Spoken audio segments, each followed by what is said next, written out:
If you want war over a welcome mat, don't be surprised when the whole neighborhood starts digging. I didn't think a faded porch chair and 2 flower pots could turn me into public enemy number 1. But that was before the HOA decided my front steps were a threat to the moral order of Cedar Ridge Estates. If you've never lived under one of those neighborhood associations with a smiling president, a thick binder of rules, and the soul of a parking enforcement drone, count yourself lucky. I moved into Cedar Ridge because it looked peaceful: trim lawns, quiet streets, kids riding bikes in the evening, retirees waving from driveways like they were auditioning for a brochure. I was 46, recently divorced, and trying to rebuild a life that didn't feel like a courtroom aftermath. The house was modest, the mortgage was manageable, and for the first time in a long time, I thought I'd found a place where no one knew my history and no one cared. For the first 2 months, everything was fine. I kept to myself, unpacked slowly, planted herbs in old ceramic pots on the porch, and drank coffee outside in the morning before work. It became my ritual. That little patch of concrete and wood was the first space that felt like mine.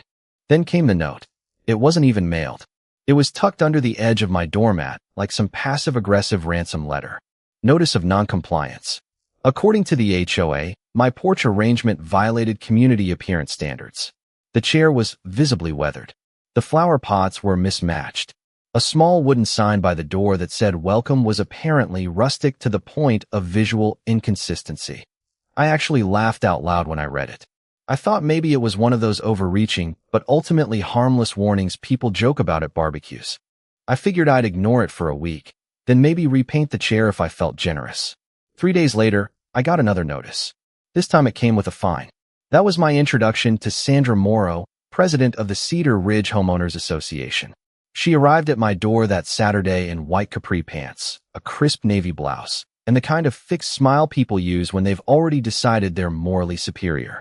She introduced herself like we were at a business luncheon, not standing on the porch she'd basically declared illegal. "I just wanted to make sure you received the notice," she said, glancing past me at the chair as if it were leaking toxic waste. "I received it," I said. "I just didn't realize flower pots were now a public safety issue." Her smile never moved, but something sharpened in her eyes. Standards protect property values. We all agreed to that when we moved here. I didn't agree to be harassed over porch decor. That was the first moment I saw the real Sandra. The polished tone stayed, but the mask slipped just enough. If this community isn't the right fit for you, Mr. Carter, there are procedures for that too. It was such a smug thing to say that I almost admired the efficiency of it. Almost. After that, the notices started multiplying like fruit flies. One for the chair, one for the sign, one for excessive personal items visible from the street, which turned out to mean my gardening gloves on the side table. Then one for leaving my trash bin at the curb too long, even though it had been there less than an hour. Each violation came with a fine. Each fine came with a deadline. I appealed one just on principle, and the HOA board denied it in under 48 hours without even pretending to investigate. My neighbors started getting weird around me too. Not openly hostile, just cautious. Brief waves, shorter conversations. One older man across the street looked like he wanted to say something a dozen times, then always changed his mind. It felt less like living in a neighborhood and more like stepping into a place with rules everyone understood except me. Then came the night Sandra called the cops. It was a Thursday, just after 8. I was on the porch with a bowl of chili balanced on my knee, answering emails on my phone, when a patrol car rolled up and parked in front of my house. 2 officers stepped out. I remember standing there in socks, completely confused, while one of them asked if I lived alone and whether I was aware of ongoing complaints about suspicious activity at the property. I actually laughed because it was so absurd. Suspicious activity? You mean eating dinner? The younger officer looked embarrassed. The older one stayed professional but tired, the expression of a man who already knew he was wasting time. Apparently someone had reported repeated code violations, possible trespassing, and concern that my porch was being used in a disruptive manner. A disruptive manner. I looked around at my chili, my spoon, and my 2 basil plants, and almost asked if the basil had resisted arrest. The officers left after 5 minutes, but not before one of my neighbors cracked a blind open across the street. Then another. Then another. I stood there under my porch light feeling something shift inside me. Not just anger, but clarity. This wasn't about a chair. It wasn't about standards. Sandra wanted me humiliated, pressured, isolated, maybe even pushed out. And the question that finally landed wasn't why she was doing it. It was why she seemed so sure no one would ever look too closely at her. The next morning, I paid the fine, not because I accepted it, but because I wanted no loose ends when I started pulling on hers. By lunch, I called a private investigator a friend from my divorce days had once recommended. His name was Leon Velez, a former insurance fraud investigator with a low voice, a blunt manner, and the kind of face that suggested he'd heard every lie a person could tell. When I met him at a diner off Route 6 that evening, I slid the notices across the table and said, "I think the president of my HOA is using the system to target me." He read them without expression, took a sip of coffee, and asked the question that changed everything. What if she's protecting something bigger than a porch?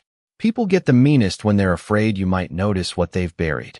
Leon didn't smile when he said it. He just folded the HOA notices into a neat stack, tapped them against the diner table, and looked at me over the rim of his coffee cup like he was measuring whether I was angry enough to follow through. The place smelled like burnt bacon and cheap syrup, and the neon beer sign in the window flickered every few seconds, giving his face a half-lit, half-shadowed look that made the whole conversation feel more serious than I'd expected. I'd come in wanting vindication, maybe a little leverage. But the way he said bigger made me realize I might be opening a door I couldn't close. "I think she hates me," I said. Leon shrugged. "Lots of people hate their neighbors. Most of them don't escalate to police calls over porch furniture unless they're either unhinged, power drunk, or covering tracks. Which do you think she is?" He slid one notice back toward me and tapped Sandra's signature at the bottom. "That's what you're paying me to find out." He wasn't flashy. No dramatic promises, no television detective swagger. He asked practical questions. When had the notices started? Did I have copies of everyone? Had I had any direct confrontations with Sandra besides the porch conversation? Did anyone on the board seem uncomfortable? Did I know if previous homeowners at my address had problems with the HOA too? By the time I finished answering, he had a yellow legal pad filled with notes in compact block letters and a look on his face I recognized from my old divorce attorney. The expression people wear when they've just found the first thread of something tangled. "Start documenting everything," he said.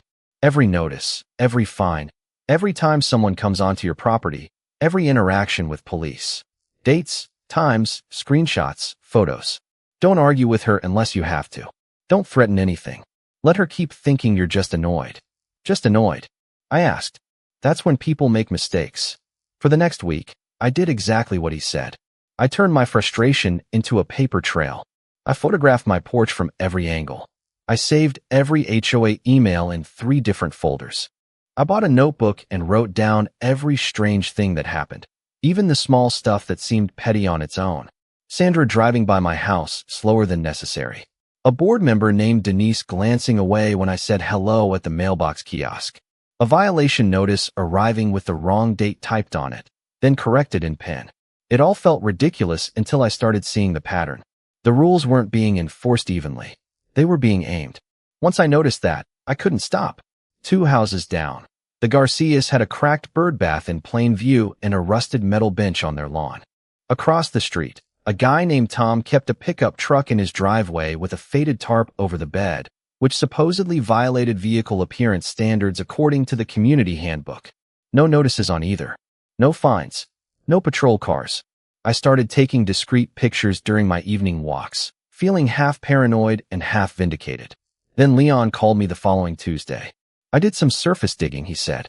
"Sandra Morrow's been HOA president for almost 6 years. Before that, she was vice president. Before that, secretary. She's basically been running that board in one form or another for nearly a decade. That doesn't sound illegal." It's not. But here's what is interesting. There's a cluster of property disputes, selective enforcement complaints, and one civil filing from 4 years ago that disappeared fast. Disappeared, dismissed, sealed in part, and buried under procedural noise. That usually means either it was nothing or someone wanted it gone. I leaned back in my desk chair at work and lowered my voice. What was it about? An owner claimed harassment, retaliatory fines, and unauthorized access to property by HOA representatives. The plaintiff moved out before it got traction. That hit me harder than I expected. "So I'm not the first." "No," Leon said. You might just be the first one stubborn enough to stay. That night, I reread the HOA handbook like it was enemy code. Buried in the middle were broad phrases Sandra could stretch into almost anything. Maintaining harmony, preserving aesthetic consistency, preventing visible deterioration, discouraging nuisance impressions. Nuisance impressions. It was less a rules manual than a permission slip for petty tyranny. Still, one thing stood out. All enforcement actions required review by at least 2 board members and a documented site inspection. My notices had signatures. They did not have inspection logs attached. The next afternoon, I requested the records. I kept the email polite and simple. Under the bylaws, I wrote, I would like copies of site inspection records, board review notes, and enforcement documentation relating to the violations issued for my property over the past 60 days. Nothing emotional, nothing accusatory, just a resident asking for what the rules said he had a right to see. Sandra replied in 19 minutes. Her message was only 4 lines long, but every word felt sharpened. Due to the volume and nature of your request, the board will review whether the documents you seek are subject to member inspection. In the meantime, continued noncompliance may result in legal escalation. I read it twice, then a third time. Legal escalation, not clarification, not routine process. Escalation. I forwarded the email to Leon, and he called me less than 10 minutes later. Good, he said. Good. She's nervous. How can you tell? Because you asked for paperwork and she answered with intimidation. I went quiet, staring at Sandra's email on my screen. For the first time, my anger was giving way to something colder and more useful. If Leon was right, then Sandra wasn't just abusing authority because she liked control. She was protecting the mechanics of how she'd been doing it. And if that was true, my porch had never been the real target. It was just the excuse she picked before anyone started asking what else her signature was hiding. The fastest way to scare a bully is to make them explain themselves in writing. That became my working theory after Sandra's email, and over the next few days, it started proving itself. Leon told me not to push too hard too fast.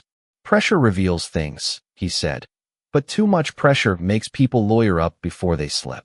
So I stayed calm. I kept my requests formal, my replies short, and my tone so polite it practically wore a cardigan. On the surface, I was the compliant homeowner trying to understand procedure. Underneath, I was watching every crack in Sandra Morrow's composure widen one line at a time. The board responded to my records request 3 days later with a PDF attachment and a message from the HOA's secretary, Denise Halpern. The email was full of legal-sounding fluff about governance transparency and preserving community integrity, which was funny considering what they actually sent me. The packet was thin, too thin.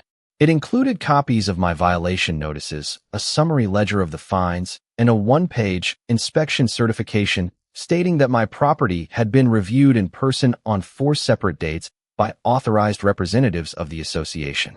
No names, no notes, no timestamps, no photographs, just 4 dates and a generic statement that the violations had been observed. I forwarded it to Leon, who called me while I was still reading it.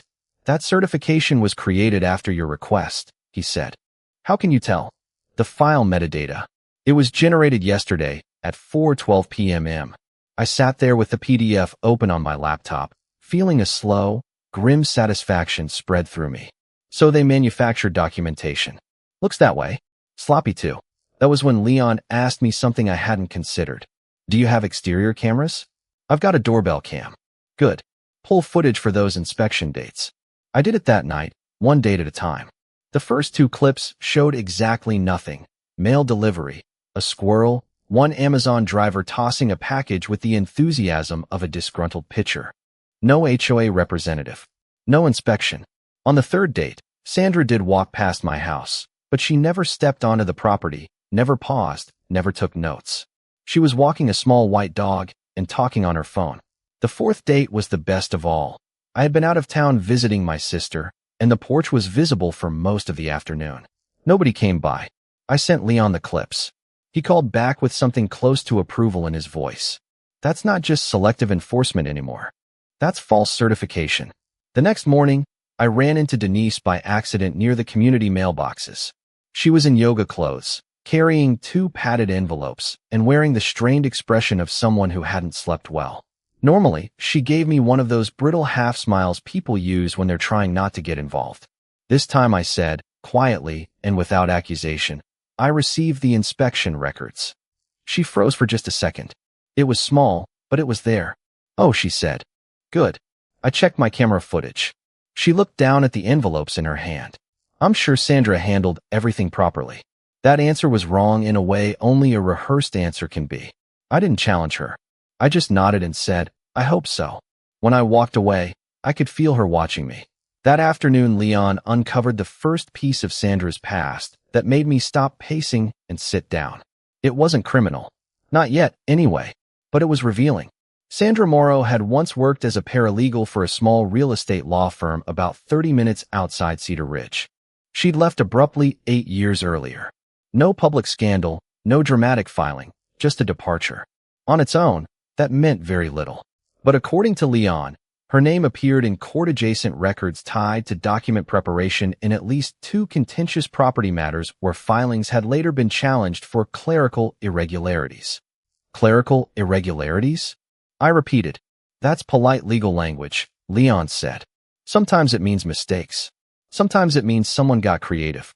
I stared out my kitchen window at my ridiculous outlaw porch, at the weathered chair and mismatched pots that had somehow become the opening scene of this mess. Are you saying she's done this before? I'm saying she knows paperwork well enough to weaponize it. And suddenly Sandra made much more sense to me. The speed of the fines. The formal tone. The confidence. The way she seemed to know exactly how far she could push before most people gave up. This wasn't a neighborhood hobby for her. This was a skill set.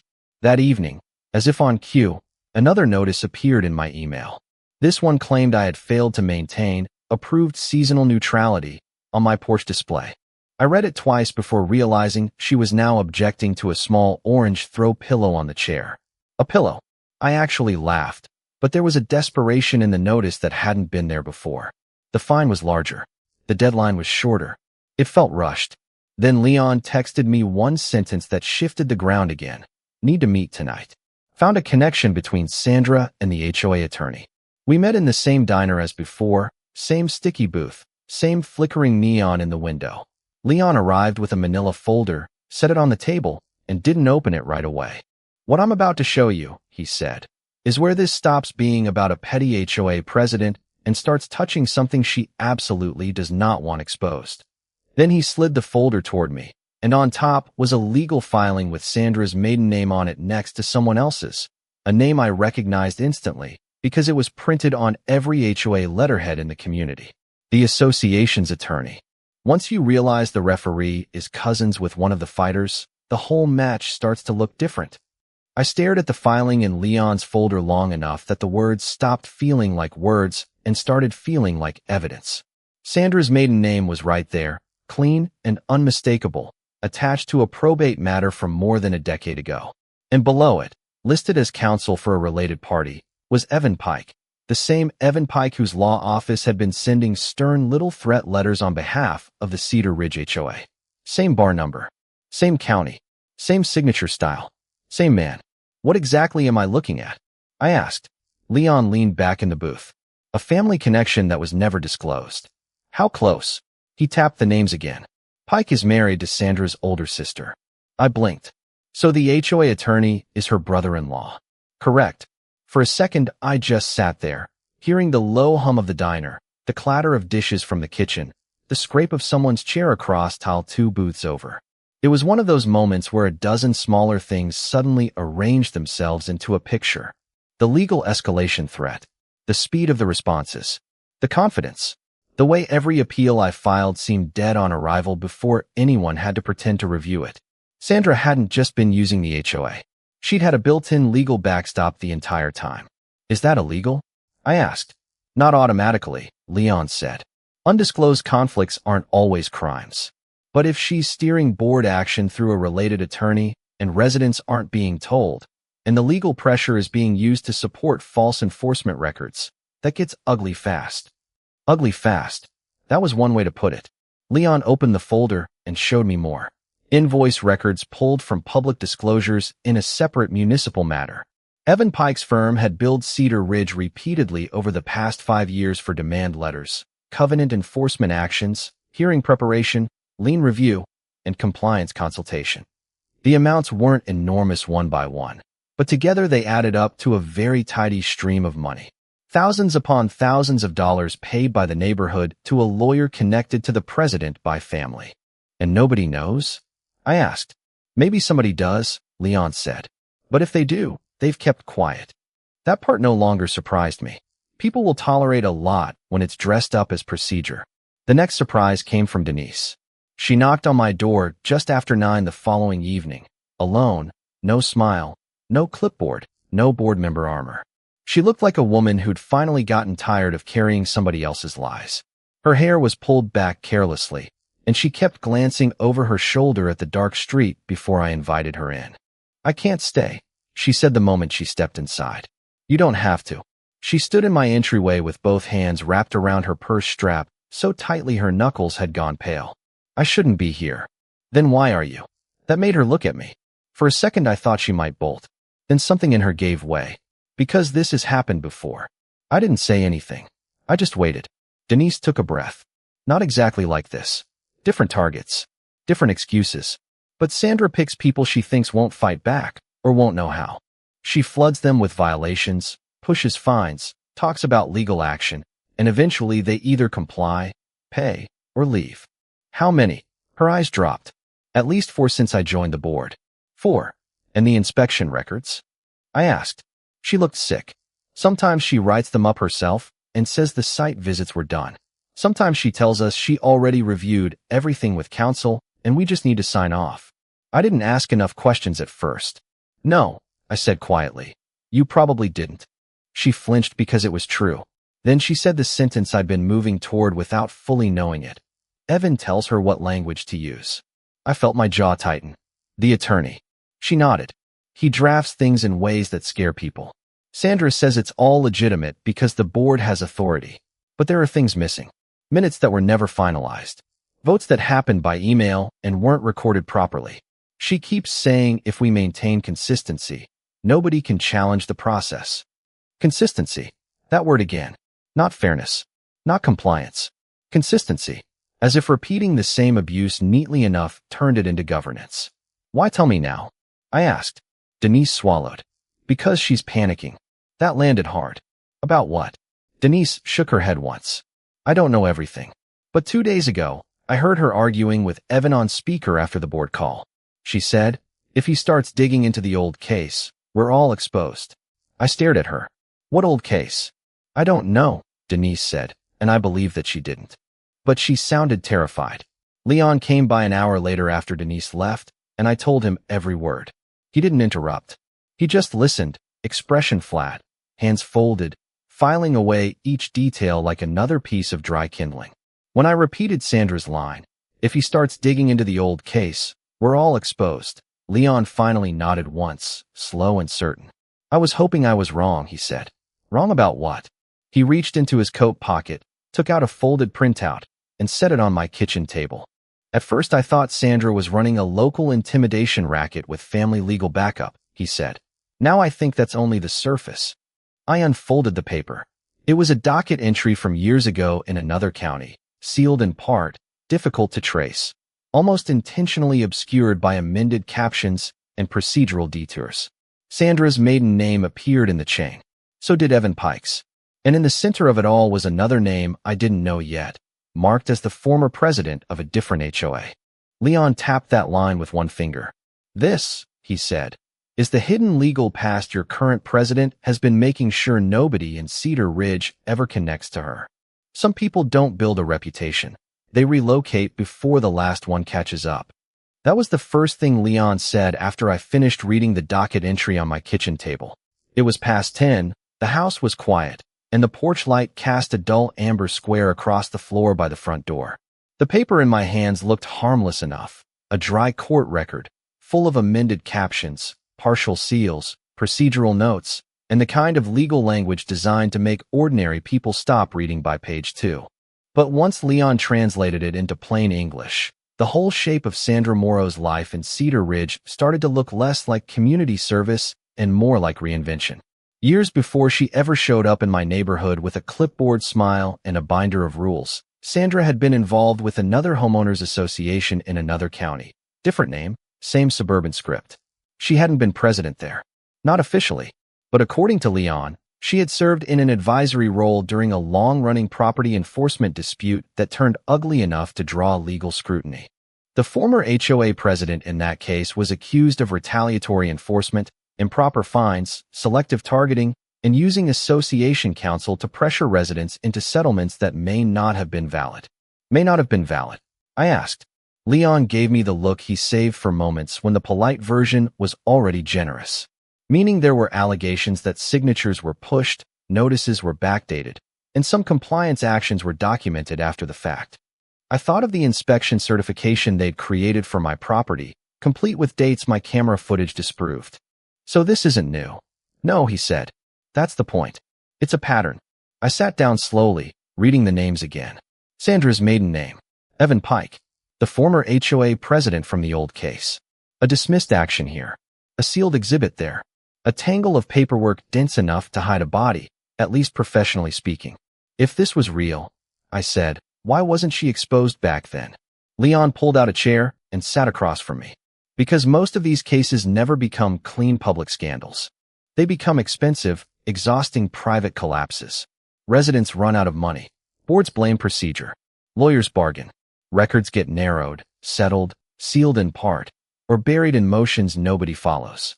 The public sees noise. The people involved quietly move on. Move on. That phrase sat with me for a while. So Sandra moved here, I said, got onto another board, and started over. Looks that way. And brought the lawyer connection with her. Leon nodded. Or rebuilt it once she had control. Either way, she learned something from the old case. Keep everything looking formal, keep residents isolated, and make sure any legal threat comes wrapped in enough jargon to scare them before they compare notes. The more he talked, the more details from the past few weeks shifted into place. Sandra's confidence hadn't come from arrogance alone. It came from rehearsal. She had done some version of this before and survived it. Maybe not untouched, but intact enough to rebrand herself as a model HOA leader in a new zip code. What exactly happened in the old case? I asked. Leon exhaled through his nose and flipped to another page. The short version? A cluster of homeowners challenged a series of enforcement actions. They claimed the board and council targeted certain properties to drive quick fines and liens, used inconsistent records, and leaned on procedural threats to force compliance. There were also accusations of unauthorized entry onto lots during alleged inspections. I thought of Denise's trembling hands, of her saying this had happened before, of Sandra writing things up herself. Did they prove it? Not fully. Not cleanly. The case fractured. One family settled. One moved. Another ran out of money. The president stepped down. There was a side dispute involving document handling and a paralegal support role. Sandra. Leon didn't answer out loud. He didn't need to. My stomach turned, not from surprise anymore, but from the uglier feeling of recognition. I knew this type of person. Not Sandra specifically, but the kind who weaponizes process because they know most people are too busy or too tired to resist. They count on your need for peace. They rely on your fear of paperwork. They build little empires in spaces where nobody expects corruption because corruption is supposed to look bigger, louder, more cinematic than this. But this was how it really looked most of the time. A porch, a fine, a threat letter, a liar with a board title. What now? I asked. Leon slid the old docket back into the folder and answered immediately. Now we stop treating this like you versus Sandra. You need witnesses, records, and people willing to say out loud what they signed, what they saw, and what they were told. Denise, if she holds steady, yes. But one nervous board member isn't enough. I looked toward the front window, toward the quiet street where everyone had been peeking through blinds the night Sandra sent the police to my house. The whole neighborhood suddenly felt different to me. Not passive, exactly, but conditioned, trained. People who had learned to keep their heads down because challenging the system only brought the spotlight onto them next. Then Leon said something that made my pulse pick up again. I also found the name of one homeowner from the old case who didn't disappear. I looked back at him. You talked to them? Not yet, but I have an address. He stood, gathered the folder, and rested one hand on the back of the chair. If that person is willing to speak, Sandra's hidden legal past stops being rumor and starts becoming testimony. And for the first time since this whole mess began, I stopped feeling like a guy under attack and started feeling like the person standing closest to the match. The strange thing about silence is that once one person breaks it, everybody starts remembering what they were told to forget. Leon and I drove out the following Saturday to a town about 40 minutes west, past a string of strip malls, an outlet center with half its storefronts empty, and a development so aggressively beige it looked assembled from leftover tax forms. The address he'd found belonged to a woman named Marjorie Keene, one of the last homeowners tied to the old HOA case who hadn't completely vanished from public trace. She lived in a one-story brick house with blue shutters, an overgrown hydrangea hedge, and a brass wind chime hanging crooked near the porch. I remember thinking, not for the first time, how often ordinary-looking homes end up storing the ugliest versions of other people's behavior. Marjorie answered the door cautiously. She was probably in her late 60s, wiry, sharp-eyed, and not at all confused about why two strangers had shown up asking about an old property dispute. The moment Leon mentioned Sandra's maiden name, her face changed in a way I would later recognize as a mix of anger and fatigue. The expression of someone who has spent years not wanting to reopen a wound and then realizes the wound has been walking around under a different name. I wondered when she'd surface somewhere else, she said. That was enough to get us invited inside. Her living room smelled faintly of lavender and old paper. Neat stacks of labeled folders sat on a sideboard beneath family photos. That told Leon what he needed to know before she even spoke. Marjorie was a keeper of records, the kind of person difficult people always underestimate until it's too late. She sat across from us in a floral armchair, folded her hands, and asked one question before saying anything else. Is she still using lawyers to scare people? Yes, I said. Marjorie gave a small, bitter nod. Then she hasn't changed. What followed wasn't dramatic in the movie sense. No secret vault. No hidden tape recorder pulled from a lamp. Just a patient, painful chronology delivered by someone who had lived through the prototype of what was now happening to me. In her old neighborhood, Sandra had inserted herself into board matters long before she held any official power. She helped draft correspondence. She reviewed complaint language. She assisted with compliance files because of her legal background. When enforcement disputes escalated, Evan Pike's name appeared. Not always immediately, but reliably. First came notices, then demands, then threats of liens, hearings, counsel fees, and legal consequences most people didn't fully understand. It was always the same rhythm, Marjorie said. They made you feel isolated first, like you were the only difficult resident in a reasonable community. I nearly laughed at how exactly that matched Cedar Ridge. According to Marjorie, the old board targeted people unevenly: widows, retirees, a divorced father with money problems, a couple caring for a disabled son. Not because those people were violating rules more than anyone else, but because they were less likely to mount a sustained challenge. Sandra learned who was vulnerable. Evan supplied language that made ordinary homeowners feel one letter away from financial ruin. Did the board know? I asked. Some did, Marjorie said. Some told themselves they were preserving standards. Some signed whatever was put in front of them. A few realized too late what they were helping. She stood, went to the sideboard, and brought over 2 folders. Inside were copies of notices, board correspondence, and one particularly ugly memo describing a resident as susceptible to pressure if fines are accelerated before informal review. I read that line twice, my skin crawling. They wrote that. I asked. Marjorie's mouth tightened. Not on letterhead, but yes.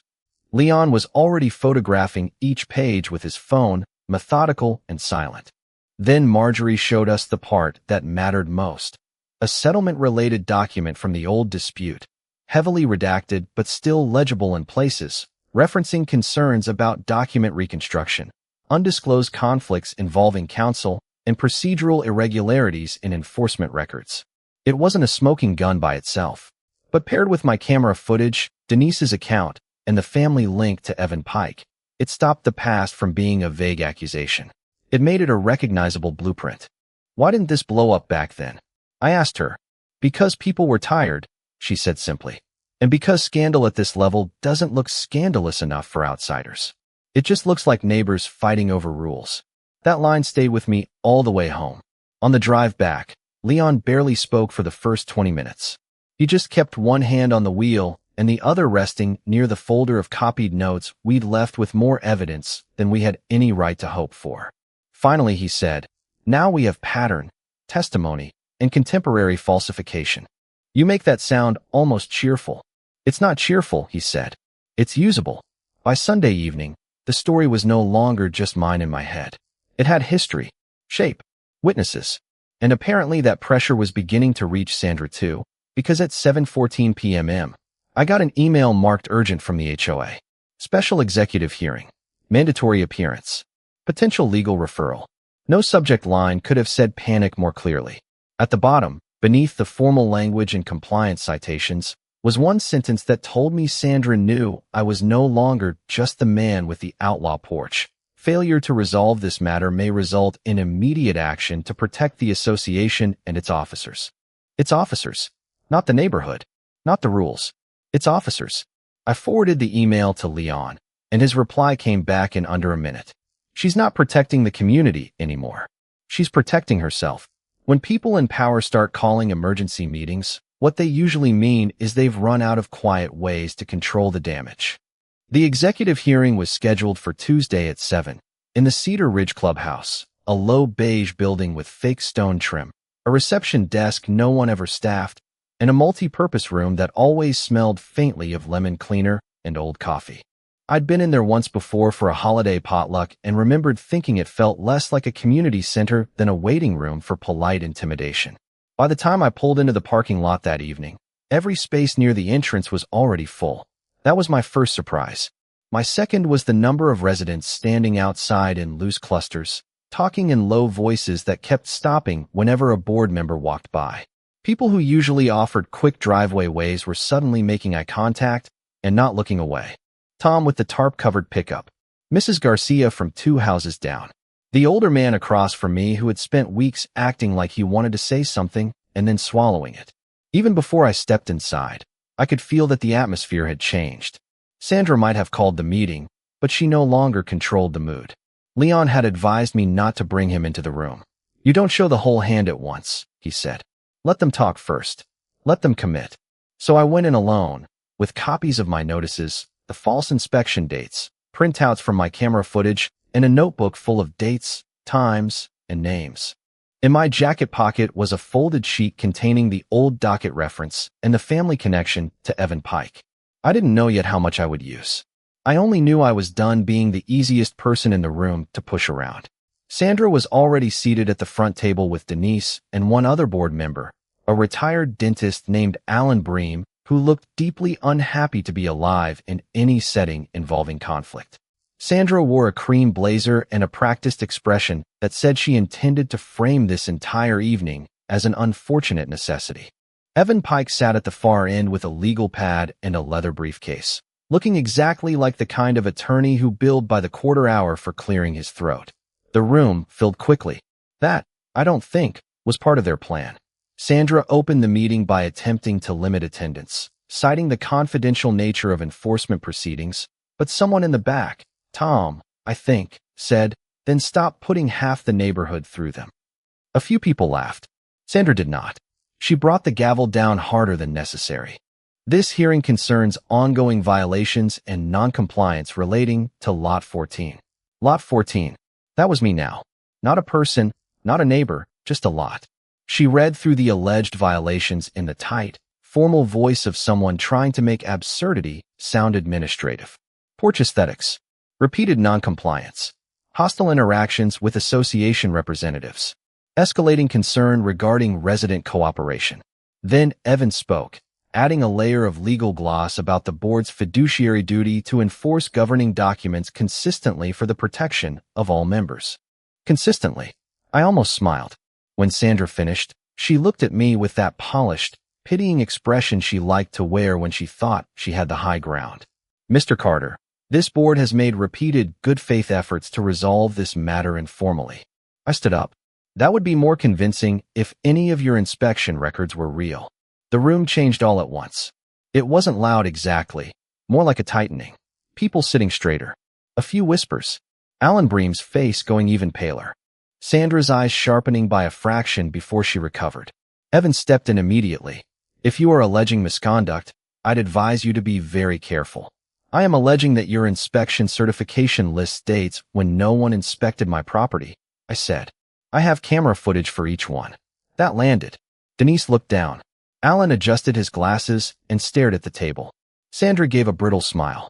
Security footage can be incomplete. It can, I said. But so can paperwork created the day after a records request. This time the whispering spread. Evan leaned forward. Where exactly are you getting your information about internal board documents? From the file metadata attached to the PDF your office sent me. That made him pause. Only for a second, but it was there. Sandra tried to redirect. This hearing is not about technological speculation. It is about your repeated refusal to comply with community standards. No, I said, louder now. It's about selective enforcement, false documentation, and whether this board intends to explain why the HOA attorney is related to the board president and that conflict was never disclosed to residents. The room erupted. Not chaos, not yet, but enough overlapping voices that Sandra had to hammer the gavel 3 times. Someone said, related how? Another voice near the wall said, I knew it. Denise closed her eyes.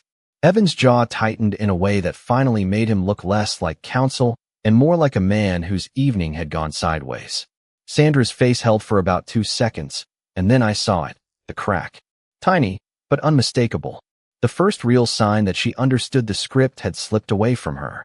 That accusation, Evan said carefully, is irrelevant to the enforcement issue before the board. Then maybe the old HOA case in Westfield County is more relevant, I said. Absolute silence. I hadn't even raised my voice that time. I didn't need to. Sandra went very still. And in that stillness, every person in the room seemed to realize at once that this was not, in fact, about a porch anymore. Nothing terrifies a carefully managed person more than hearing their past spoken out loud in a room full of witnesses. For a second after I said Westfield County, nobody moved. Sandra didn't blink. Evan Pike didn't touch his legal pad. Even the air in the clubhouse seemed to flatten out, as if the room itself had gone on alert. Then the sound came back all at once. Chairs shifting, someone whispering, "What case?" Another person saying, "I knew something was off," and the low, uneasy murmur of a crowd realizing it had wandered into a story much larger than the one advertised on the notice.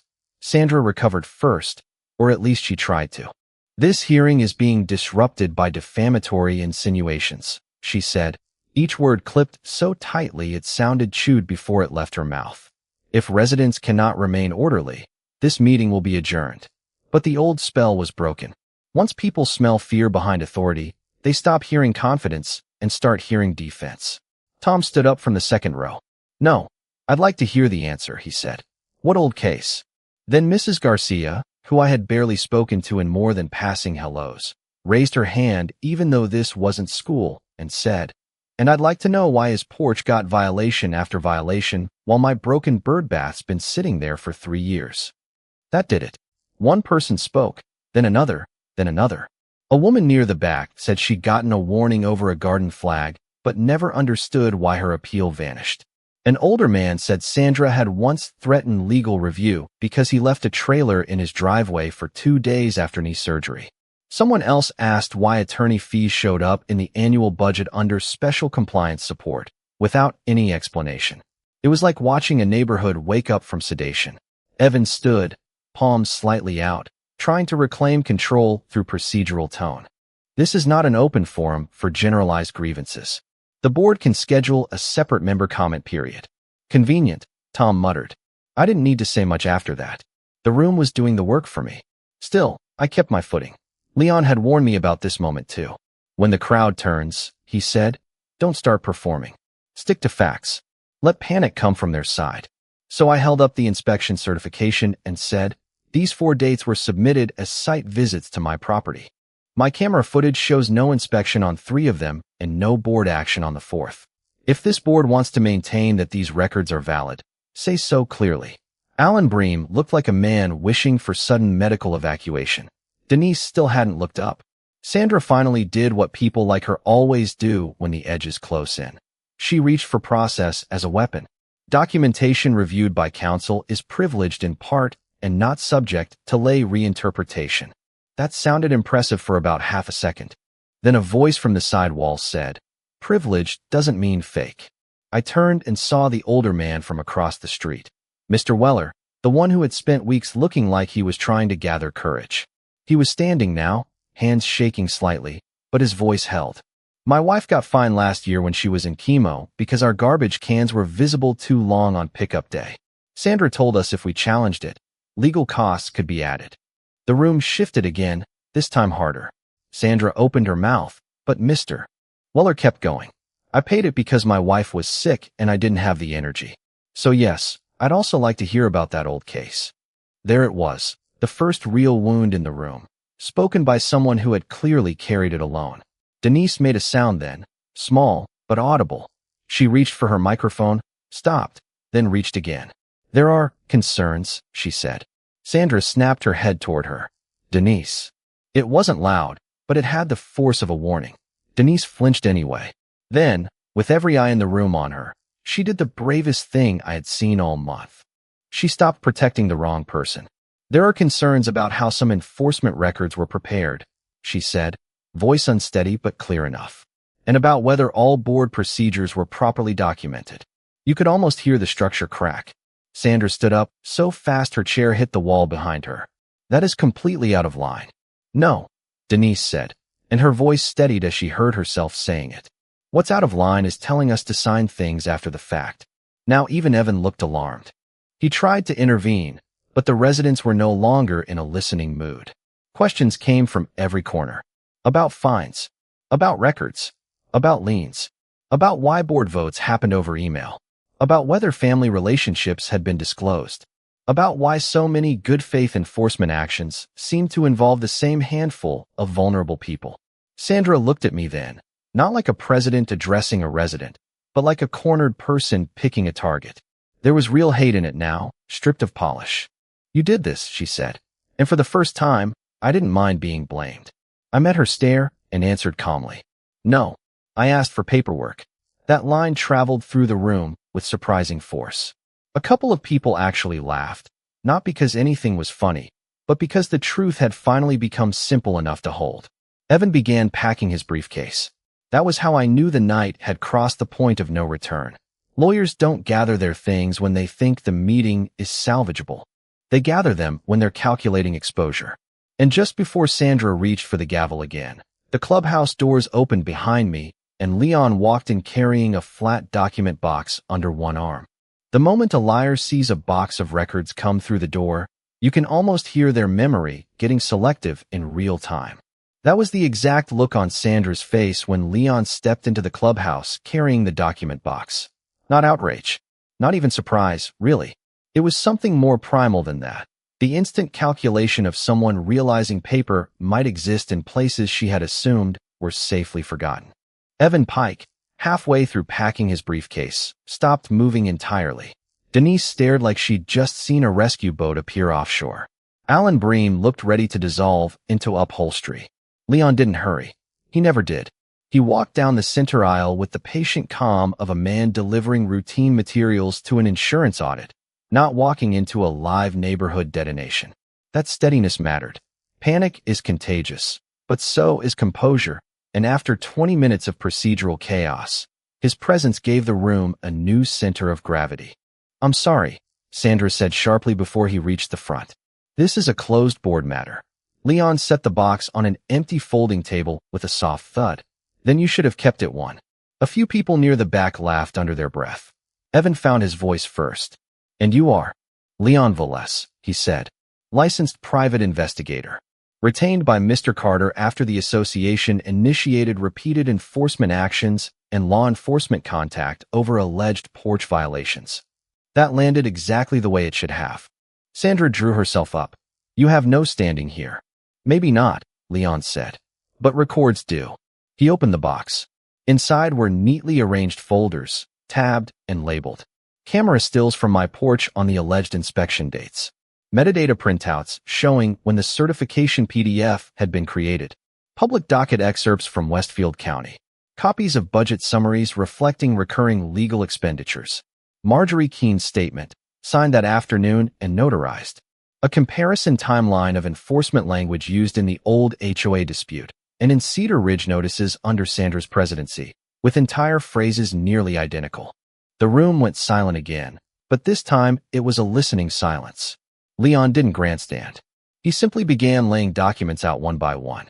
For the residents present, he said, the issue appears to be larger than a dispute over compliance. There is evidence of potentially falsified inspection support, evidence of selective enforcement patterns, an undisclosed family relationship between the board president and association counsel, and historical overlap with a prior HOA dispute involving similar allegations. Evan stepped forward. That statement is reckless. Leon looked at him. Only if it's false. It was such a clean answer that even Tom let out a low whistle. Sandra tried another angle. Any materials gathered without board authorization are inadmissible in this forum. That's convenient, Mrs. Garcia said. Leon kept going. One resident from the prior matter has provided documented testimony describing a repeated enforcement structure involving vulnerable homeowners, accelerated fines, council-driven intimidation language, and post hoc record preparation. At post hoc, several people looked confused, so Leon translated without missing a beat. Paperwork created after the fact to justify what had already been done. Now the room reacted, not all at once.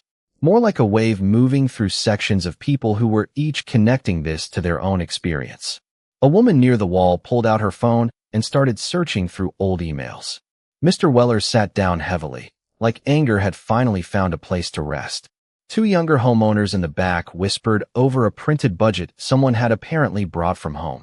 Then Denise stood up. I'll give her this. Once she crossed the line, she didn't creep back over it.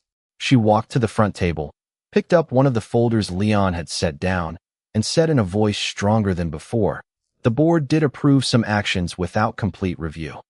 Sandra turned toward her so fast it looked painful. Denise, sit down. No. That single word carried more force than any speech she could have made. Denise looked out at the residents, not at Sandra. I signed off on notices I should have questioned. I accepted explanations I should have demanded in writing. And yes, there were times when records were finalized after enforcement had already started. Gasps, this time unmistakable. Alan finally spoke too, almost inaudibly. I was told counsel had cleared the process. Evan closed his briefcase with more force than necessary. Sandra's control was gone now, and without it, what remained was uglier and smaller. This is a coordinated smear campaign, she said. You are all being manipulated by someone who refused to follow basic standards. I almost admired the commitment to the bit. Leon didn't bother arguing with her directly. Instead, he slid one final document into the center of the table. For anyone concerned about standards, he said, this is a copy of a partial settlement-related filing from the prior county matter referencing concerns about document reconstruction, undisclosed conflicts involving counsel, and procedural irregularities in enforcement activity. No one in the room needed every legal term explained anymore. They understood enough. Sandra reached for the paper, then stopped herself, maybe realizing that touching it would look too much like recognition. What do you want? She asked, and that may have been the most revealing sentence of the night. Not what is this, not this is absurd, not how dare you. Just, what do you want? I answered before Leon could. I want the truth in the minutes, I said. That hit harder than threats ever could. Because money can sometimes be fought. Lawyers can delay. Fines can pile up. But once truth enters the official record, reinvention gets much harder.